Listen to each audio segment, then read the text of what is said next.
Hey everybody, welcome to another installment of remote learning. Hope everybody's doing okay. I hope you and your families are well. And yeah, I'm going to jump into it here. So we're continuing section 8.2, which is all about adding and subtracting rational expressions. Um, Yesterday we added rational expressions with common denominators and talked about to sort of pre-teach for today, talking about least common multiples. So we're going to use that skill from yesterday that we were exposed to determining least common multiples, and we're going to apply that to add and subtract rational expressions with unlike denominators, where there are monomials in the denominator. So what we're going to start with is something hopefully familiar. Most of you probably already know how to do, but I want to show you this technique that we're going to use within the context of something with which you're already familiar. So we're looking to add 5/8, excuse me, that's 5/6 and 1/8. And right, in order to do that, right, these fractions don't have common denominators. And so what we need to do is determine what that common denominator is, and then go from there. So many of you, probably already can tell, right, that the least common multiple between 6 and 8 is 24. But I want to show you an approach that we're going to use with monomials on the next two examples. So the first thing you're going to do, step one, is you are going to list the factors of each denominator. So 6 is 2 times 3, and 8 is 2 multiplied by 2 multiplied by 2. If you'll notice, I circled the factor that they share in common, and then in red, I circled the factors that they do not share in common. And so what we're going to do with that information is we're going to plop that into a Venn diagram.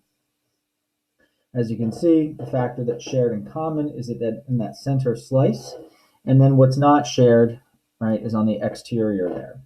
Worth mentioning that when we multiply these factors together, we do get the least common multiple of 24. So once we do that, what we do is we take the factors that are not shared and multiply them to the numerator and denominator of the other fraction. So here we see 8 did not have this factor of 3, and so that's what we're multiplying to the numerator and denominator of this fraction 1/8.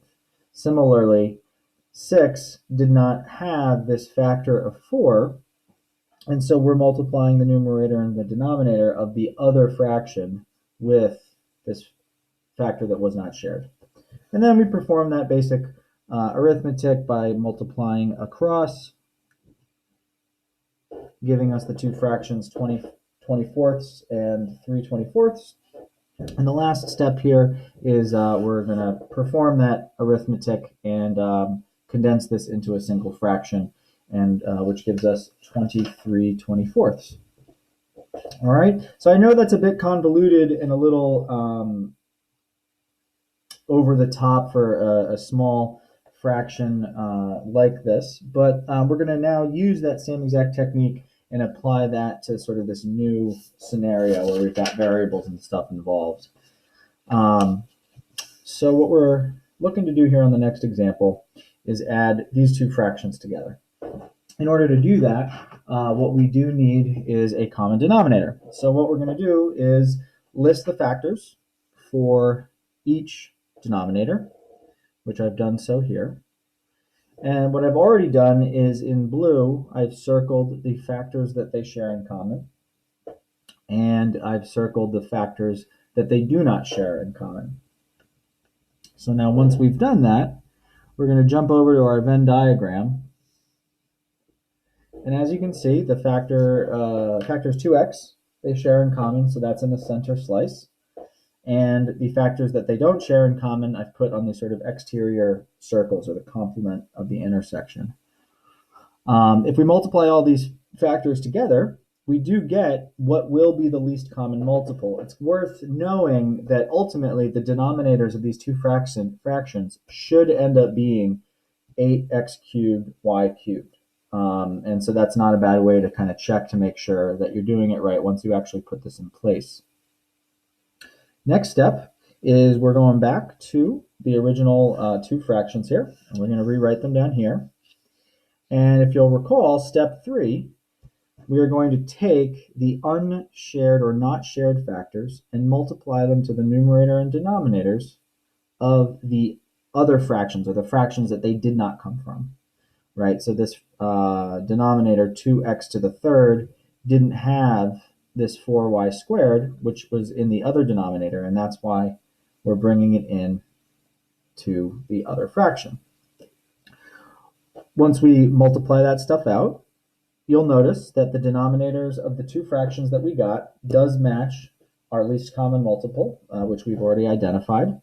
And then the last thing we're going to do is we're going to put this thing together and express it as a single fraction.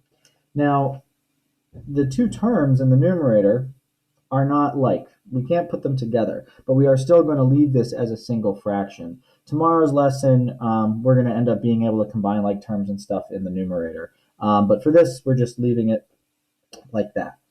And so we're just going to do one more, just so you guys can see one more done. And for this last one here, we are looking to subtract these two fractions right here. And so step one, we're going to list out the factors for each denominator.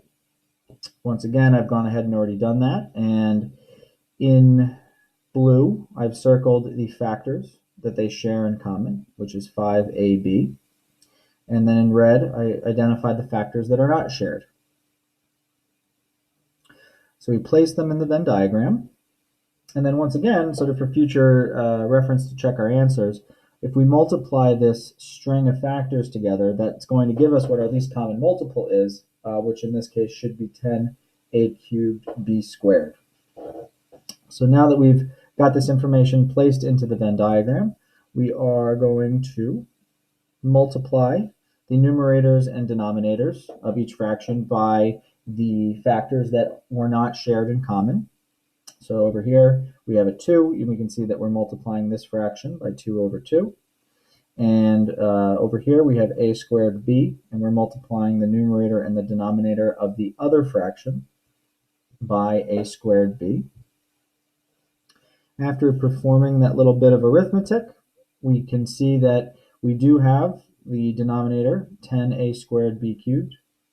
10a cubed b squared. And then we're going to just put that together into one fraction. And once again, just like the previous example, these two terms in the numerators were not like, so we're not able to put them together. However, we are going to express that as a single fraction. Once again, I hope everybody is doing all right. I hope you're taking care of yourselves and getting outside. I hope your families are well. And as always, don't hesitate to reach out to myself or Mrs. Tyners for any assistance that we can provide as you guys sort of navigate this new content. And we'll talk soon. Thanks, guys.